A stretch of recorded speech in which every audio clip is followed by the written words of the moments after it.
Hello students, our next topic is rotational symmetry. When geometric figure or shapes are rotated to get their original shape in less than a full circular rotation, they are said to be in rotational symmetry.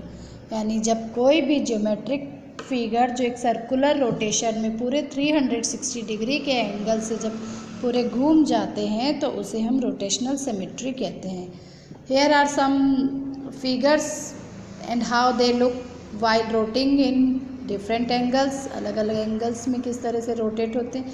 देखिए ये M, जब M 90 degree पे rotate हुआ तो वो इस तरह से दिखाई दी. रोटेशन बाय 180 पे ये M का बिल्कुल अपोजिट हो गया. रोटेशन बाय 270 पे इस तरह से रोटेट हुआ. एंड रोटेशन बाय 360 डिग्री के एंगल पर ये वापस ओरिजिनल फिगर में दिखाई देता है. Number of times it looks the same, कितनी बार हमें ये सेम दिखाई दिया इतने रोटेशन में. 1 टाइम. ऐसे ही ये भी हमें 1 टाइम सेम दिखाई दिया. ये फिगर है, ये हमें 2 टाइम्स सेम दिखाई दिया. ऐसे स्क्वायर 90 डिग्री के एंगल पे रोटेट हुआ, 180 पे रोटेट हुआ, 270 पे रोटेट हुआ, 360 पे रोटेट हुआ. तो ये हमें कितनी बार सेम दिखाई दिया. 4 टाइम्स सेम दिखाई दिया. Centre of rotation is the point around which the rotation is made. वो पॉइंट जिससे रोटेशन बनता है उसे हम सेंटर ऑफ रोटेशन बोलते हैं. एंगल ऑफ रोटेशन क्या होता है. The minimum angle through which a geometric figure और ऑब्जेक्ट, यानी कोई भी चीज़ या ज्योमेट्रिक फिगर जब मिनिमम एंगल पे रोटेट होती हैं तो उसे हम एंगल ऑफ रोटेशन बोलते हैं. ये देखो, जैसे ये ओरिजिनल फिगर है, 120 डिग्री पे रोटेट हुआ और ये 240 पे रोटेट हुआ. Order of rotational symmetry. अब ऑर्डर ऑफ रोटेशनल सिमेट्री क्या होता है. The order of rotational symmetry is the number which represent the total number of times a geometric figure or object look the same. मतलब कोई भी geometric figure या कोई भी चीज़ कितने टाइम्स में वो सेम दिखाई देती है 360 डिग्री के एंगल पे रोटेट होने के बाद कितने टाइम में वो सेम दिखाई देती है. इसके लिए हमारे पास क्या है formula. The order of rotational symmetry. यहाँ पे हम जो उसका एंगल मानेंगे वो है x डिग्री.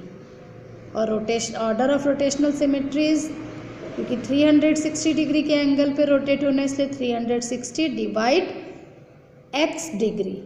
x मतलब कोई भी एंगल जो हमें फिगर दिया है उसका जो एंगल होगा वो x डिग्री है. अब यहाँ पे एक एग्जांपल है रेक्टेंगल का. A rectangle whose angle of rotation is 180. अब एंगल जिसका एंगल ऑफ रोटेशन यानी कि वो 90 डिग्री पे ऐसा दिखाई दिया और 180 डिग्री पे सेम फिगर में दिखाई दिया, तब हम इसको क्या करेंगे. 360 को ये जो x डिग्री है यानी 180 से डिवाइड करेंगे तो 2. हमारा आंसर आया 2. इसका मतलब क्या हुआ. We will get 2 identical rectangles when we rotate it through 360 degree. यानी जब हम रेक्टेंगल को 360 डिग्री पे रोटेट करेंगे तो हमें 2 आइडेंटिकल रेक्टेंगल दिखाई देंगे. नेक्स्ट एग्जाम्पल है हमारा स्क्वायर जिसके एंगल ऑफ रोटेशन 90 डिग्री है. ठीक है, चारों बार ये हमें सेम दिखाई देता है तो इट मीन्स हमने 360 को 90 से डिवाइड किया, 4 आया. उसका मतलब क्या हुआ. We will get 4 identical square when we rotate it through 360. यानी जब हम स्क्वायर को 360 पे रोटेट करेंगे हमें 4 आइडेंटिकल स्क्वायर प्राप्त होंगे. ऐसे इक्विलेटरल ट्रायंगल जिसकी सारी साइड्स इक्वल होती है. एंगल ऑफ रोटेशन उसका 120 डिग्री है, 120 डिग्री पे रोटेट होता है तो 360 को 120 से डिवाइड किया, आंसर आया 3. तो हमें इसमें 3 आइडेंटिकल इक्विलेटरल ट्रायंगल जो है वो दिखाई देंगे when we rotate it through 360 degree. जब हम इसको 360 डिग्री पे रोटेट करेंगे तो हमें 3 आइडेंटिकल इक्विलेटरल ट्रायंगल दिखाई देंगे। अदर एग्जांपल आर हियर, जैसे ये फैन के बीच में 120 डिग्री के जो एंगल बन रहा है इनकी ब्लेड्स के बीच में।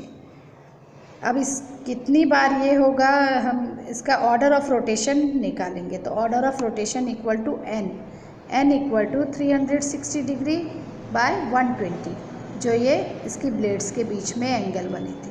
हमने इसको डिवाइड किया 3, तो इसके ऑर्डर ऑफ रोटेशन कितने आए 3। ऐसे ही ये है एक फ़ैन है जिसकी 5 ब्लेड्स हैं, rotate through a angle of 72 degree. ये 72 डिग्री उसके हर एक उसमें रोटेट होता है। The new position matches the original. अब न्यू पोजीशन कब मैच होगी, 10 angle of rotation 70 degree and order of rotation हमें क्या निकालना है, उसके ऑर्डर ऑफ रोटेशन निकालना है। n इक्वल टू 360 डिवाइड 72, कितने आ गए हमारे order of rotation 5। Thank you.